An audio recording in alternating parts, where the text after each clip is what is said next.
New York వెళ్ళానే, మంచి job, చాలా big firm, good salary, good cuts.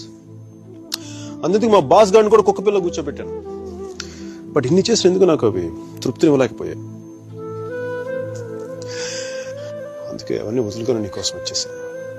అమ్మాయి వెళ్ళిపోయిన 2 నెలల్లో 40 పుస్తకాలు చదివాడు. 100కి పైగా మొక్కలు నాటాడు.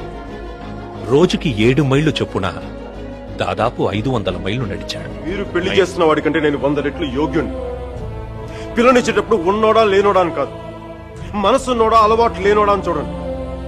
ఎందుకంటే సంపాదిస్తే డబ్బు వస్తుంది కానీ సంస్కారం రాదు. మరి ఆనందంగా ఉన్నప్పుడు మన పక్కన ఎవరుంటే కరెక్ట్ కాదు. ఏంటి ఆలోచిస్తావు? మనం ప్రేమించిన వాళ్ళు ఉంటే బాగుంటుంది. నాకు మీరా ఉంటే కరెక్ట్ అనిపిస్తుంది.